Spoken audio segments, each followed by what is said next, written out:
See ya. Good afternoon, good evening, and good night.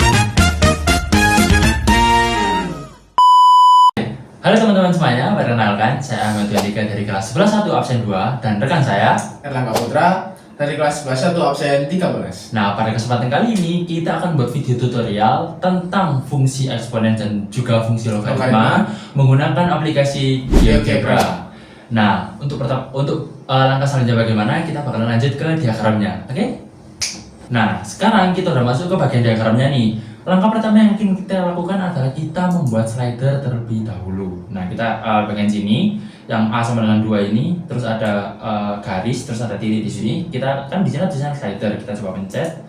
Dan kita terserah pada bagian diagram ini, kita terserah mau pencet di bagian manapun. Saya coba di bagian sini. Nah, bakalan muncul untuk namanya. Nah, karena di sini kita akan membuat slider untuk fungsi A terlebih dahulu, kita langsung biarkan nama ini A sama dengan 1. Nah, untuk fungsi dari slider sendiri ini apa sih? Nah, fungsi dari slider ini sendiri adalah mengubah grafik yang awalnya statis ataupun grafik diam menjadi grafik yang interaktif. Nah, grafik interaktif sendiri bagaimana? Grafik interaktif sendiri adalah grafik yang memungkinkan kita untuk melihat perubahan bentuk grafik secara real time saat dimana nilai basisnya berubah sedikit demi sedikit. Nah, bagaimana yang dimaksud itu? Bagian minimal dan maksimal ini akan menunjukkan basis yang masuk ke fungsi yang kita tulis nantinya. Seperti pada contoh, kita akan buat basisnya yang pertama untuk fungsi A, kita buat basisnya adalah minimal 0 dan maksimalnya adalah 1. Nah, untuk incrementnya sendiri, increment ini apa sih? Nah, increment ini adalah kenaikan, dan dimana kenaikan setiap pangkat dari fungsinya nanti akan sesuai dengan incrementnya ini. Nah, kita coba isi incrementnya dengan 0,1.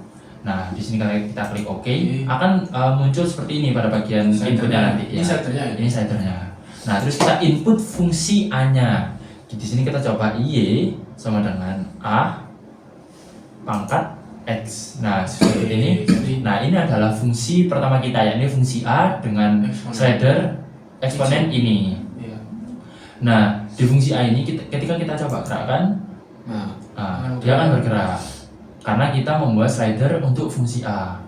Nah, sekarang kita coba buat slider untuk grafik eksponen yang kedua, yakni untuk yang B. Sama seperti tadi, kita klik slider di sini, kita klik terserah, lalu kita isi. Perbedaan dari slider fungsi A dan juga fungsi B, kita coba nih, kalau fungsi A tadi basisnya adalah 0 sampai 1, bisa jadi 0,5, 0,8, 0,7. Nah, sekarang kita coba untuk minimalnya adalah 1 dan maksimalnya basisnya adalah kita coba 2. Incrementnya tetap sama atau kenaikannya tetap sama, jadi yakni 0,1. Kita coba klik OK. Karena di sini ada slider untuk B, kita sekarang buat fungsi untuk B sama seperti tadi. Y sama dengan, ketika fungsi A kita tadi tulisannya adalah Y sama dengan A pangkat X atau Y A eksponen, sekarang kita buat Y B pangkat X. Nah, nanti seperti ini grafiknya dia akan mulai di angka 1. Nah, sedangkan nanti tadi dia akan mulai di angka 0. Dan ketika kita coba gerakkan pada grafik fungsi B, dia akan jadi seperti ini. Kenaikannya sesuai dengan incrementnya tadi, 1,5, 1,6, 1,7, 1,8. Ya, bertahap sesuai increment yang kita isi tadi ya. Ketika increment yang kita isi 5, maka kenaikannya juga 5. Oke. Nah, untuk perbedaan dari fungsi A dan fungsi B sendiri ini apa sih? Nah, ketika fungsi A tadi kita kan isi bagian minimal dan juga maksimalnya sebagai basis itu 0 sampai dengan 1. Nah, grafik ini nanti ketika kita gerakkan, dia akan selalu turun dari kiri atas ke kanan bawah. Dan ini menunjukkan bahwa semakin besar pangkatnya, nilainya justru semakin kecil. Nah, sebaliknya pada fungsi B, ketika kita coba gerakkan, grafiknya ini dengan basis lebih dari 1, seperti tadi 1 sampai dengan 2, grafiknya akan cenderung naik dari kiri bawah ke kanan atas, dan ini menunjukkan pertumbuhan yang cepat atau eksponensial. Kita bisa lihat perbedaan dari grafik A dan grafik B seperti ini ketika kita gerakan secara bersamaan. Perlawanan berarti ya? Ya, berlawanan. Perlawanan antara fungsi eksponen A dan B. Ya, karena nilai basisnya berbeda, maka kenaikan atau increment dari fungsinya tadi juga berbeda, seperti itu. Oke, selanjutnya kita bakalan lanjut ke fungsi logaritma, teman-teman semua. Oke teman-teman, di sini saya akan meneruskan fungsi dari logaritma Ya, oke. Oke, di sini ada fungsi logaritma yaitu y sama dengan logaritma sebentar.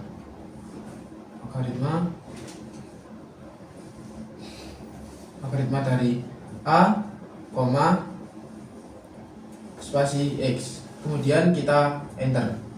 Ya, ini dari fungsi dari logaritma a. Kemudian di sini saya akan menjelaskan dari logaritma a, logaritma b, yaitu sama dengan fungsi dari logaritma a, yaitu y sama dengan logaritma, kemudian kita isi b, kemudian yang tadi kan a, kemudian yang ini kita isi b, kemudian kita spasi x, kemudian kita enter. Oke, bisa jalan ke atas. Oke, ini pergerakan dari fungsi logaritma a dan fungsi logaritma b. Seperti ini pergerakannya ya. Nah, Oke. seperti yang udah kita buat di sini. Di sini ada fungsi untuk eksponen dan juga fungsi untuk logaritma. Nah, di fungsi logaritma sendiri adalah sebuah fungsi inverse atau fungsi yang berlawanan dengan fungsi eksponen itu sendiri. Jadi tadi eksponen bentuknya begini, kemudian logaritma Ya, miring ya, miring ke kanan untuk dari sisi sini. jadi Oke. kayak ketika eksponen itu cenderung bergerak naik karena dia adalah pangkat, sedangkan logaritma dia bergerak turun karena dia adalah bagian logaritmanya itu sendiri. Jadi Oke. kesimpulannya adalah logaritma adalah inverse dari fungsi eksponen. Oke. Nah, mungkin itu sendiri yang bisa kita jelaskan. Terima kasih and see you semuanya. Terima